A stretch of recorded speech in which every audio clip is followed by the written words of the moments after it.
Guys, so meron akong share sa inyo kasi ang ano po, ang tanong po talaga dito ngayon sa content na to is kung makukulong ba tayo kung meron tayong halimbawa madadampot na mga alaga na hindi natin nasasauli sa may-ari.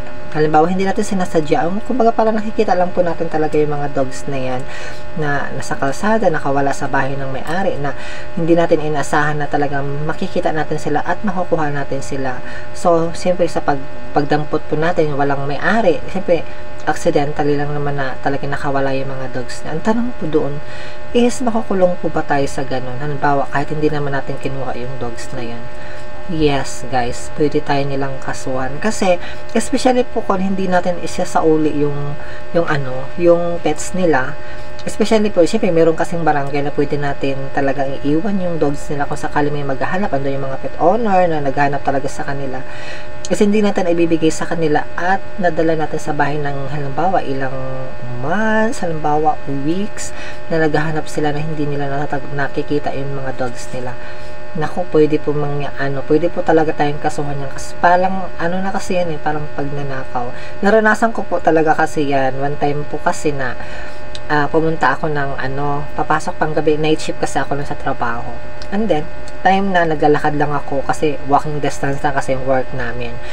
And then, one time na kasi paggabi kasi yun doon sa amin ng bandang trabaho kasi yung mga tindahan doon minsan talaga nagsasara na sila ng maaga. So, kasi gabi na.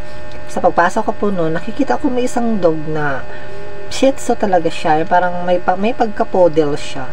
And then, tumatawid kasi sa kalsada, hinahabol ko siya. And then, paghabol ko sa kanya, kasi maamo ka talaga yung dog na yun. Sobrang bait. Talaga, pagkuha ko po talaga sa kanya, hindi naman siya pumapalag. Talagang umaamo talaga siya sa akin. And then, pagtingin ko sa mga palibot, wala namang mga tao na naghahanap kasi wala namang may-ari. Parang feeling ko nakawala lang talaga siya. Kaya ang ginawa ko, dinala ko siya sa trabaho ko. And then, dahil nga walang maiwan kasi nagtrabaho ako, nag-decide ako na talagang uwi na lang ako. Iiwan ko muna yung dogs ko na yun. And, kasi siyempre, wala namang mag-aalaga dun sa trabaho. Sino mag-aalaga dun? Pero nakita to ako ng mga tao na talagang daladala ko yung aso na yun. Ayun, tinatanong nila ako kung kanino yon. Siyempre, hindi ako nag-ingay muna. Sabi ko sa akin, ganyan.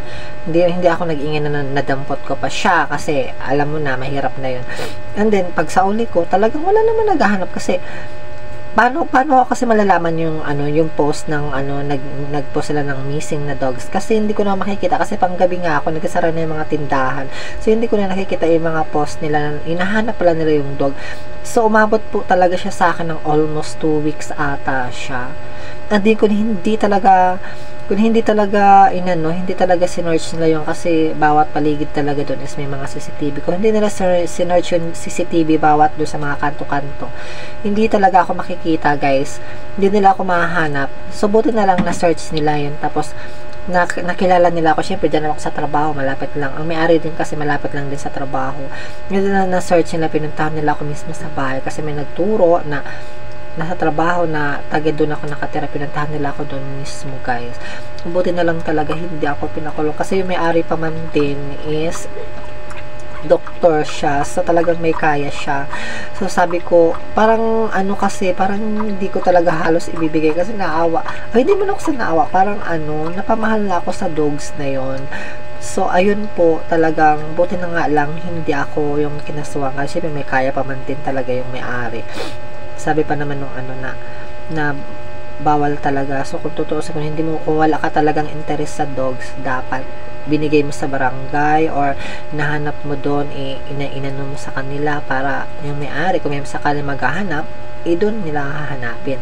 Hindi yun sa sarili po pala natin yan sa bahay. So parang parang kalalabasan nun, parang ninanakaw mo talaga yung dogs nila, 'di ba? Ganun po yung kalalabasan. Pwede pala tayo makakasuhan ng ganun kahit hindi natin sinasadya, kahit sabihin na dampot lang po natin sila.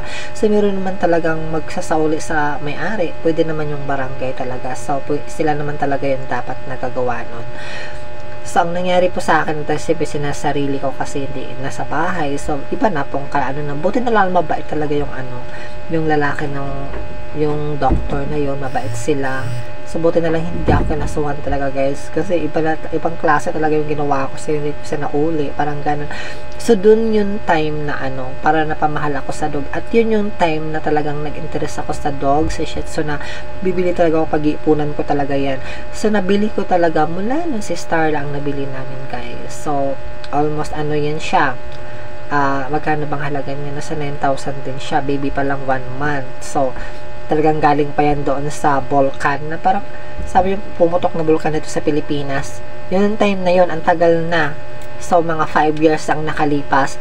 Vulcan Taal, yan pala yun. Kaya Taal, kaya pinangalan ko siya talaga na Starla kasi yun yung time na sumabog yung Vulcan Taal.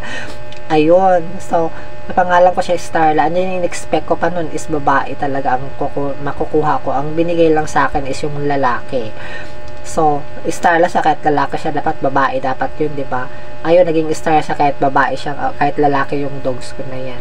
Yun po yung reason na parang talagang napamahal ako doon sa nadampot ko, kaya nag-aalaga po talaga ako na bumili talaga ako. Sabi ko, pagsikapan ko talaga na makabili talaga ako, mag-iipon talaga ako.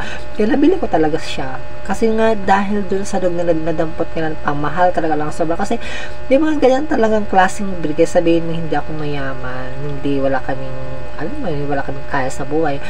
Talagang, talagang sabi ko, bibili talaga ako kahit ganyan, kasi sobrang talagang malambing talaga sila, ang bait na, alam mo yun, parang parang niisip ko parang manika na parang hawak-hawakan na pwede natin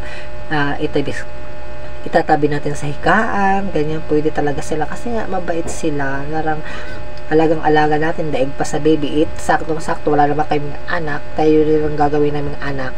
So yun po, doon pa ako nagkaka-interest na mag-alaga ng Shih Tzu. Kaya yun, mga tips ko talaga sa inyo, guys, na kung mayroon man na kayong madampot na mga ganyang klaseng alaga, ibigay nyo na sa barangay, pagkatiwala nyo lang doon, wag yung sarilinin, kasi especially po kung talagang meron masusungit talaga na may-ari na talagang, naku, pwede ka talagang kasuhan talaga, as in, masama po talaga yun, kasi pag nanakaw po talaga yun ang ginawa mo.